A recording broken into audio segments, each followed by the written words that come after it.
Good morning, students. Today we will discuss about the mechanism of DNA replication. General feature of DNA replication.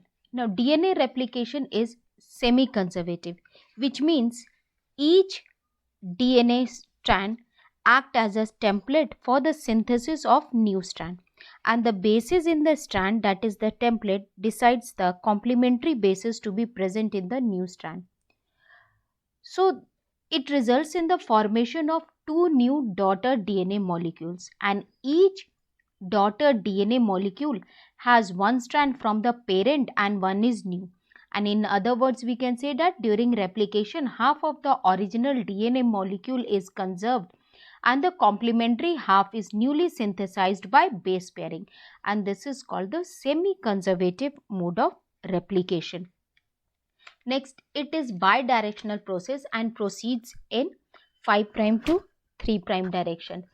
Bidirectional means that at the replication origin, the DNA replication proceeds in both the opposite direction, okay, which forms a leading strand, and then on the other it forms a lagging strand, and it proceeds in 5' to 3' direction because the DNA polymerase enzyme catalyzes polymerization only in one direction, that is from 5' to 3' direction on DNA.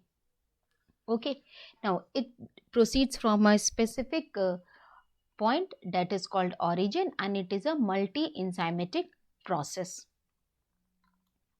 Now, origin of replication.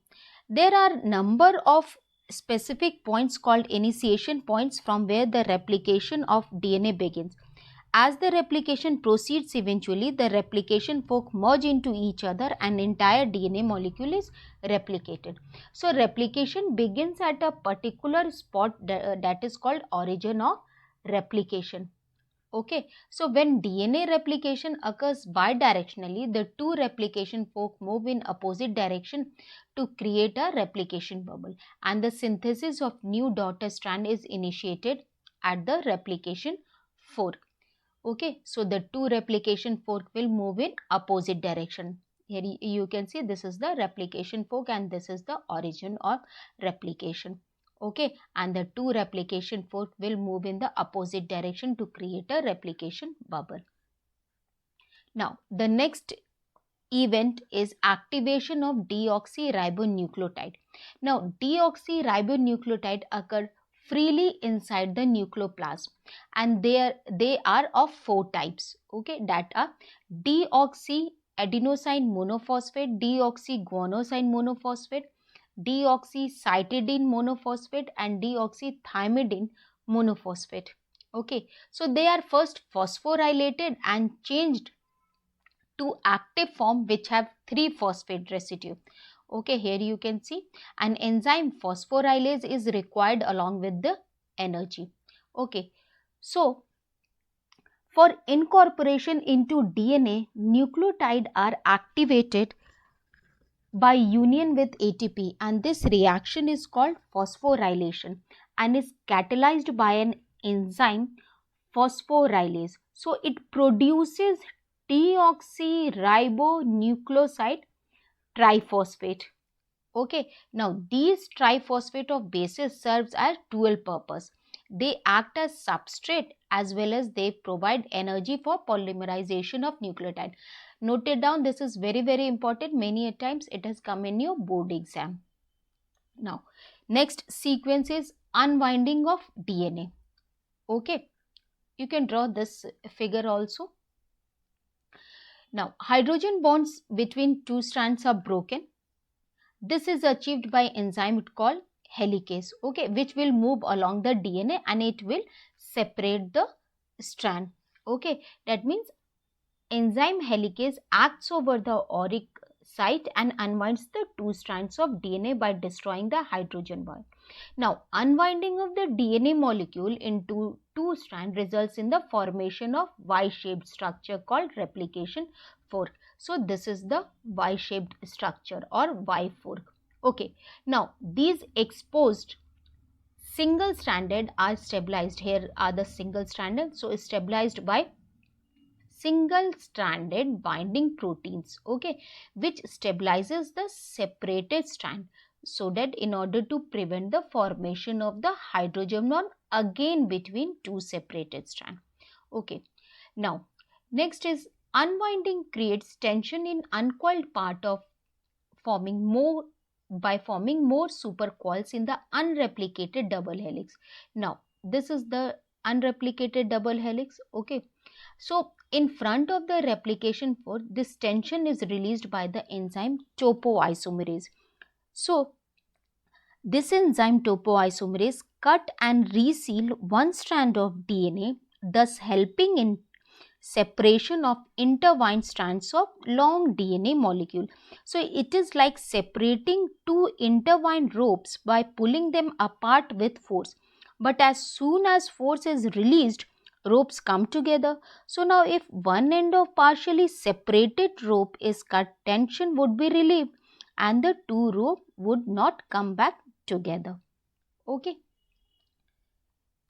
Next is the point of separation proceeds slowly towards both the direction, okay, also, and in each direction it gives the appearance of a Y-shaped structure called replication fork. Okay, so this is the overall direction of the replication. Okay, so the entire DNA chain does not split in one go. So the DNA strand starts separating at a specific point, that is called the origin of replication, and from where this separation slowly progress to the other end. Okay, and this unzipping of double stranded DNA, it forms a Y-shaped structure which is called a replication fork. Okay, you can draw this figure in your notes copy. Next is the formation of RNA primer. Now, a short chain of RNA is formed on the DNA template at the 5' end. Here you can see this is the template and this is the short primer. Here primer, this is the primer. Okay. So, template at 5' end. Okay. And this is called RNA primer, and the enzyme polymerase catalyzes this polymerization. Okay. Now, RNA primer is a small strand of RNA which is synthesized at the 5' end of new strand with the help of DNA specific RNA polymerase called primase. Here you can see, and it has free 3' OH end to which a nucleotide can be added. Here you can see newly synthesized strands. Okay, so the formation of RNA primer constitute the initiation phase of DNA synthesis, because without the presence of RNA primer, DNA polymerase cannot add nucleotide. Okay, so DNA polymerase move along the template adding the nucleotide. Okay, so here you can see these are the primers, and here is also a primer which initiate the phase of the DNA synthesis. Okay, now next is the base pairing. Now the two separated strand in the replication fork function as template, and the deoxyribonucleoside triphosphate gets joined by hydrogen bond. Here you can see triphosphate gets joined by hydrogen bond to the appropriate nitrogenous base of both the single DNA chain according to the base pairing rule of Watson and Crick. That is, A is complementary to T, then T is complementary to A, then C is complementary to G, and G is complementary to C. Okay, so there are 4 deoxyribonucleoside triphosphate. Okay, and they come to lie opposite the nitrogenous base of exposed DNA templates. Okay, now here enzyme pyrophosphatase removes two phosphates from phosphorylated nucleotide and change them into monophosphate state. Here you can see deoxyribonucleoside triphosphate, okay, is changed into deoxyribonucleoside monophosphate, and it releases energy which is used in building hydrogen bonds. Okay, now synthesis of new complementary strand. We saw that there is a conversion of deoxyribonucleoside monophosphate. Okay, so the deoxyribonucleoside triphosphate joins to each single chain.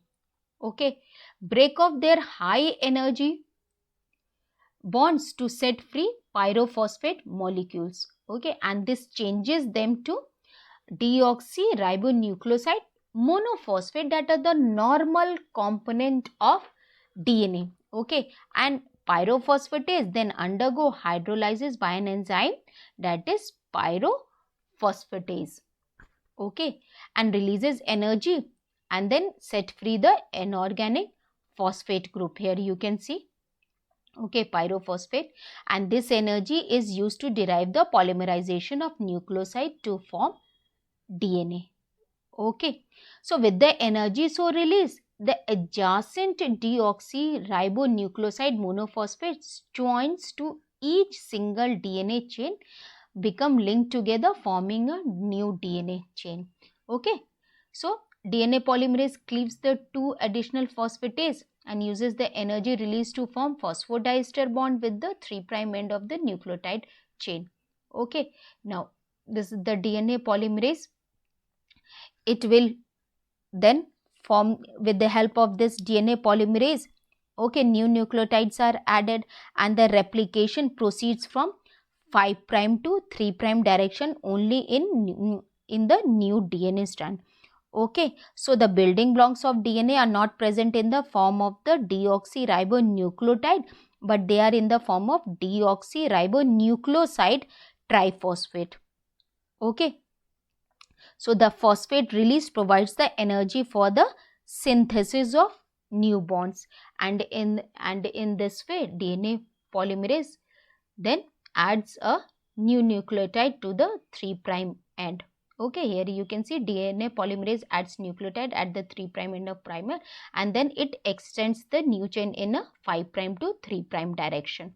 Okay, so in this one also, that is in the parental strand 3' to 5', the leading strand is synthesized, and on the other hand, on the template strand, that is from 5' to 3, there is a lagging strand is formed.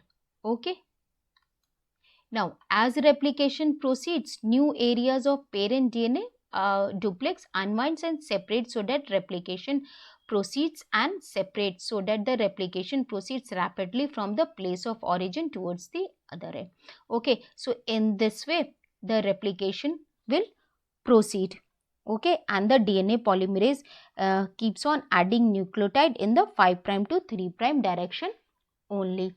Okay, now RNA primer is removed and the gap is filled with complementary nucleotide by means of DNA polymerase 1. So here you can see this is the template strand and this is the new strand and this is the incoming nucleotide. Okay, now we know that DNA synthesis takes place only in 5' to 3' direction. Okay, so the DNA polymerase can polymerize the deoxyribonucleotide in the 5' to 3' direction, that is from carbon 5' end to carbon 3' end of sugar molecules in the DNA strand. Now because the two DNA strands are antiparallel, here you can see, okay, are antiparallel, the new strand must be formed on the old strand in opposite direction. So one new strand is formed in continuous stretch in the 5' to 3' direction. Here you can see.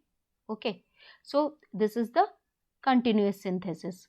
Okay, and this strand is called the leading strand. But on the other parent strand, short DNA segments are formed. Here you see primer, and then DNA polymerase polymerizes the reaction, that means addition of the nucleotide.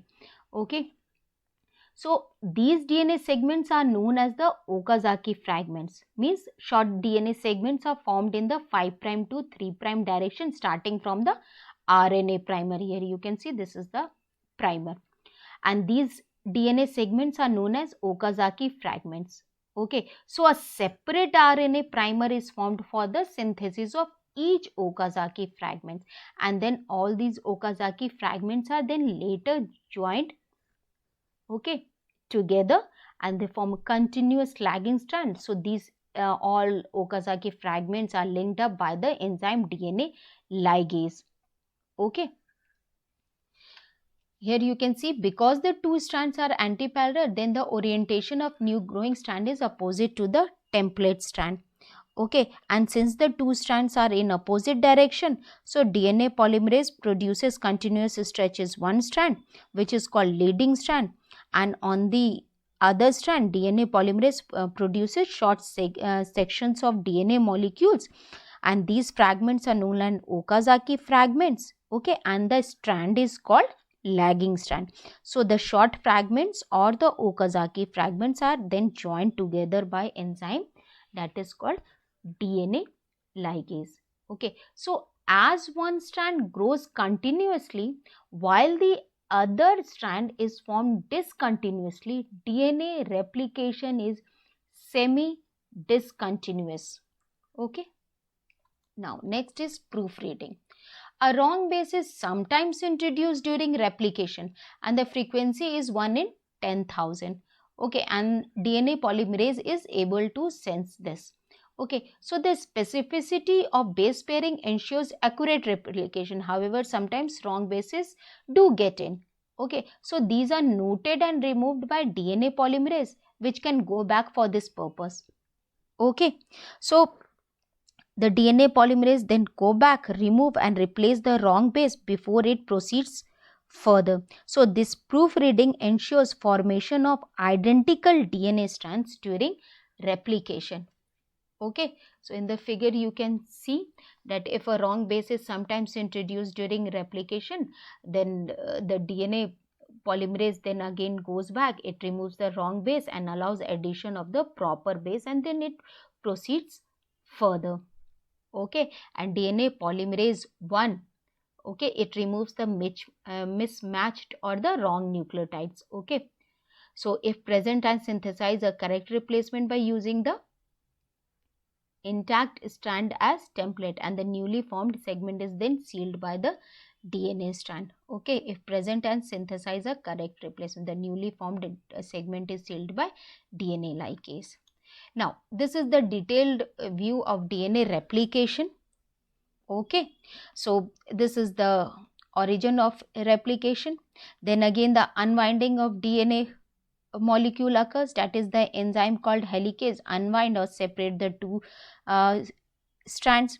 Now it involves the breaking of weak hydrogen bonds present between the base, and now the enzyme topoisomerase cut and reseal one strand of DNA, thus helping in separation of intertwined strands of long DNA molecule. Okay, and SSP, that is the single strand binding protein, it stabilizes the single strands, okay, so that it cannot get again wind up, that is no formation of the hydrogen bond can occur. And then formation of a RNA primer. RNA primer is a short segment of RNA nucleotide.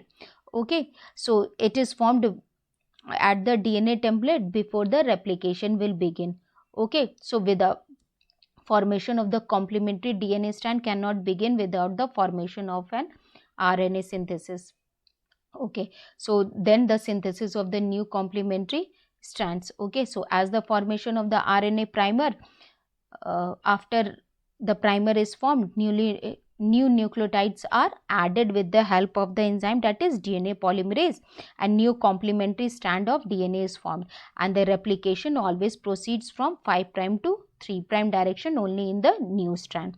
Okay, so since the two strands of DNA are in opposite direction, that are antiparallel, okay, that is one is in 5' to 3' direction and the other is in 3' to 5' direction. Okay, so DNA polymerase produces continuous and discontinuous stretch.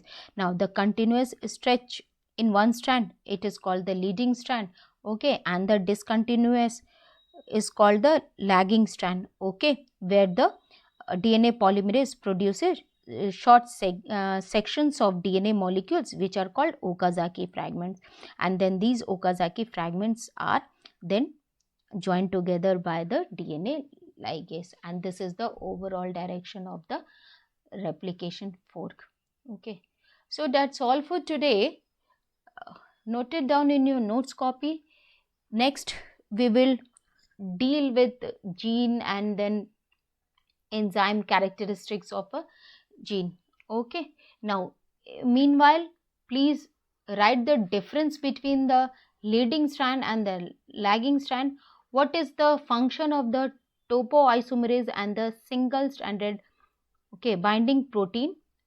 Okay, and diagrammatically explain the sequence of events during DNA replication. So that's all for today. Thank you.